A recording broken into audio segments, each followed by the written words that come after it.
Hi, my name is Bob. I'm at CrossFit Glen Burnie, located in Odenton, just a few minutes from Fort Meade. If you take exit 5 off of Route 32, we're right here. What I want to do today is I want to go over and share a few tips that you may benefit from with the new Army Combat Fitness Test. The Army Combat Fitness Test has 6 different events in those, and you may have heard that some of these tests have a little bit more CrossFit-like feel than the old Army fitness test. So the 6 events are the maximum deadlift, the standing power throw, hand release push-ups, a sprint drag carry, a leg tuck, and a 2-mile run. So what we're going to do today is I'm going to just go over a few tips on the maximum deadlift and look at what it might take to get your best score for this event. The maximum deadlift is uses the hex trap bar. It looks something like the one we have right here. You're basically going to be standing in the middle of it, lifting the weight from the ground. The event gives you about 5 minutes to make as many as 2 attempts on your max attempt.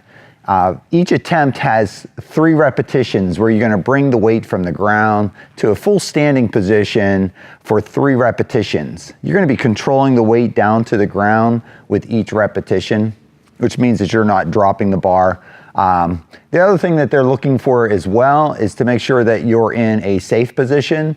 So if your judge keeping score sees that you or believes that you are in an unsafe position, they're just going to call that a failed attempt and have you stop.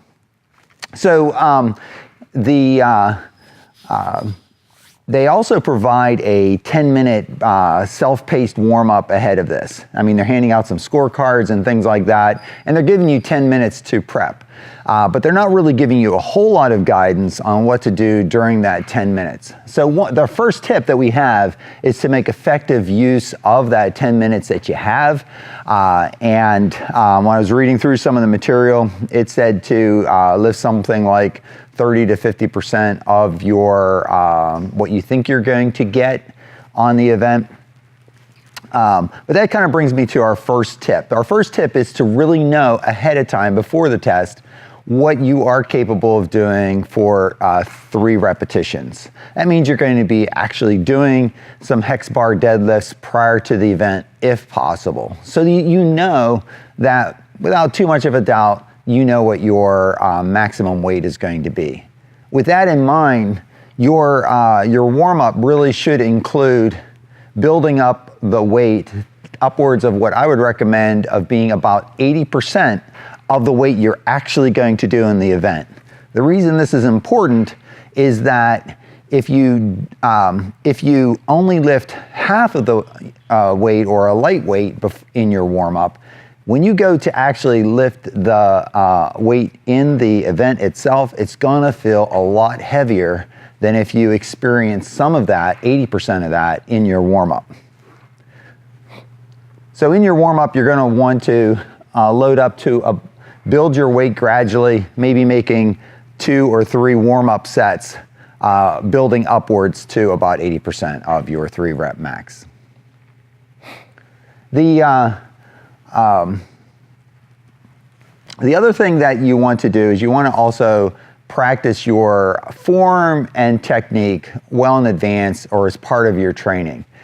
The form and technique can play a big role in not only moving safely, but also in your overall performance. The deadlift itself is going to use a combination of your legs and your hip to complete the movement. First thing you want to do is you want to make sure that you're lined up with the axle of it, placing the middle part of your foot in line with that axle.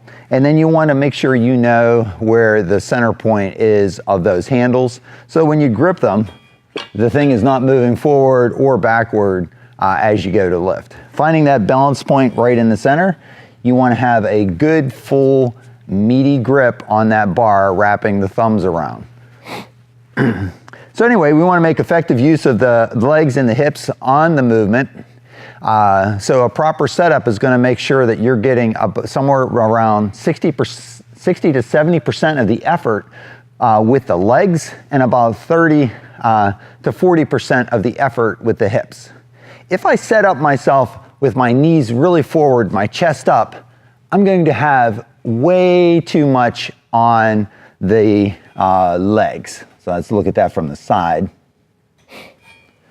So if I set up in a very squatty position here with my chest really big, almost sitting with my shoulders behind the center point, I'm not going to get my best lift. Too much of that's on the legs. And so what I should do instead is to raise the hips a little higher, set myself up so that my shoulders are in front of my hands, covering my knees in that bottom setup position. So if you look in the setup here, the shoulders are pretty much in line with the knees.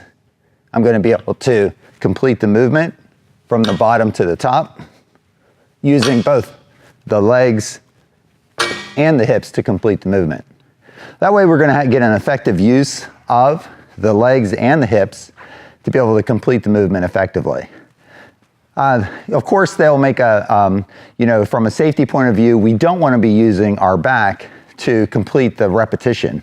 That would mean really any flexion or extension in the back is a movement fault that you should try to avoid, if at all possible. So the best tip you have is to train your hex bar deadlift in a gym setting, preferably with a coach that will be able to provide some guidance on your setup and your position in the lift. So there's our 3 tips for the maximum deadlift. Number 1, making good effective use of the 10-minute preparatory time that you have, building up to about 80% of the weight you're going to actually lift. Number 2, knowing what your max is going to be pretty much for that day, so when you go in you have that confidence. And number 3, making sure that you are training the hex bar deadlift as part of what you're doing, preferably under the eyes and watch of a coach. Anyway, thank you guys so much for tuning in. We've got the other tips for the other 5 events also in this series, so look forward to seeing you on those. Take care and have a great day.